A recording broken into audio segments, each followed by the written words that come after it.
धन्यवाद मैडम। बड़ा मुश्किल होता है एक अध्यापक से कहना कि आप रुक जाइए, क्योंकि हम लोग की 55 मिनट की क्लास पढ़ाने की आदत होती है, लेकिन हर एक कार्यक्रम का अपना एक समय होता है, सीमा होती है। मैं निर्वाह करने का पूरा प्रयत्न करूंगा। मंच पर आसीन मेरे अग्रज और मुझसे परम स्नेह करने वाले प्रोफेसर अभय कुमार जैन जी, मेरे अनुज इस संस्था के निदेशक डॉक्टर राकेश कुमार सिंह जी, मंच पर आसीन अनेक गणमान्य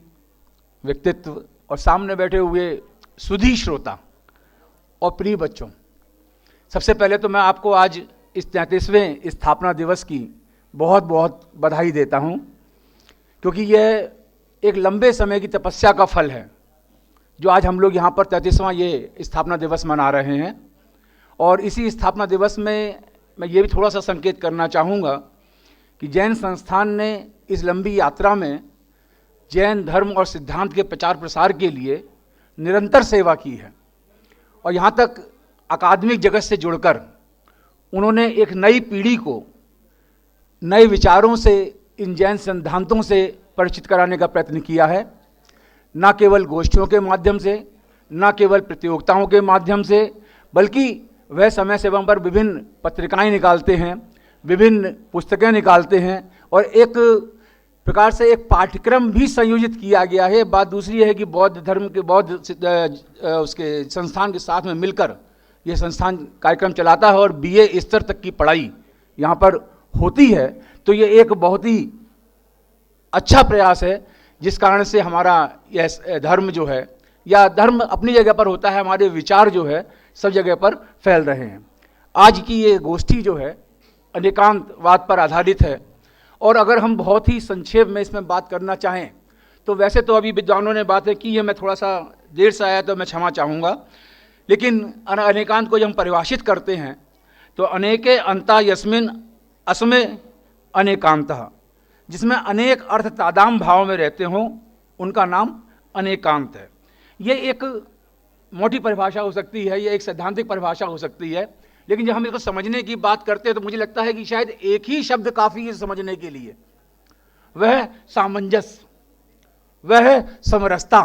और कम से कम भारत के संदर्भ में अगर इसकी हम बात करें तो हम सब जानते हैं कि भारत अनेकता में एकता का देश है, और इसकी अनेकता को एकता में परिवर्तित करने का श्रेय अगर किसी को जाता है तो यह अनेकवांत विचारधारा को ही जाता है। यह बात दूसरी है कि इसको मानने वाले लोग इसको जैन धर्म से इसको जोड़कर देखें या ना देखें, लेकिन भारतीय दर्शन में इसकी एक महत्वपूर्ण उपलब्धि रही है। आज वर्तमान समय में जब हम विभिन्न संघर्षों से जूझ रहे हैं, हमारे अपने देश की निजी समस्याएं हमारे सामने हैं, चाहे क्षेत्रवाद की समस्या हो, चाहे भाषावाद की समस्या हो, हमारी अलग अलग संस्कृति है, हमारे अलग अलग रहन सहन है, हमारा अलग अलग पहनावा है, लेकिन उसके बाद भी हम भारतवासी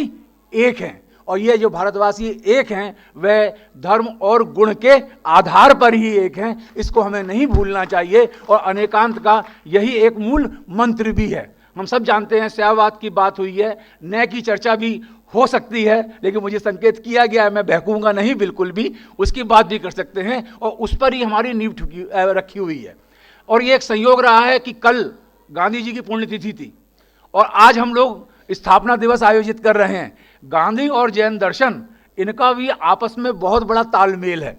गांधी के जितने भी, अब गांधी को महात्मा कहलाने के जितने कारक हैं, वह कारक जो है इस जैन दर्शन से ही निकल कर आए हैं, और गांधी जी ने इस जैन दर्शन को अपने जीवन में अपनाया था। चाहे वे अपरिग्रह की बात कर रहे हों, चाहे वे सत्य की बात कर रहे हों, चाहे वे अहिंसा की बात कर रहे हों, ये सब जो है जैन दर्शन से ही निश्चित होकर उनके जीवन में प्रवेश करते हैं, और गांधी जी निरंतर जीवन पर्यंत इनका पालन करते हुए दिखाई पड़ते हैं। गांधी ने जो सर्वोदय आंदोलन चलाया था, सर्वतीर्थ की जो बात की थी, वह भी हमारे तीर्थंकर स्वामी जी ने ही की थी, जिसमें उन्होंने कहा था कि सबको एक साथ लेकर चलना है। भारत में हम धर्मनिरपेक्षता का दावा करते हैं, लेकिन निरपेक्ष कोई चीज नहीं होती, यहां पर सापेक्ष होता है,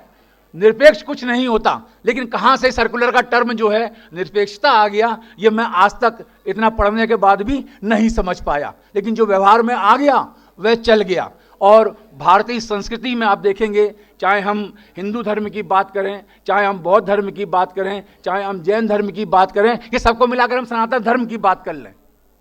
लेकिन उसके बाद भी इन सब धर्मों को जो एक करने का जो मूल मंत्र है वह उसका कुछ का सब कुछ, सबका कुछ कुछ। जैसे आप परीक्षा की तैयारी करते हैं बच्चे, तो आपसे कहा जाता है कि पूरा पाठ्यक्रम आना है साल भर का, अब साल भर में क्या पढ़ोगे? तो मैं अपने बच्चों को एक ही मंत्र देता हूं, कुछ का सब कुछ और कुछ का सब कुछ। और यहां अनेकांतवाद भी यही कहता है कि हमें सबसे कुछ ना कुछ लेकर एक सामंजस्य बनाना चाहिए, और वही सामंजस्य जो है हमारे नींव बनेगी, और उससे हम अपने व्यक्तित्व को ही नहीं, अपने समाज और राष्ट्र को भी निखारेंगे। मैं सोचता हूं कि आज के लिए इतनी बात काफ़ी है। धन्यवाद।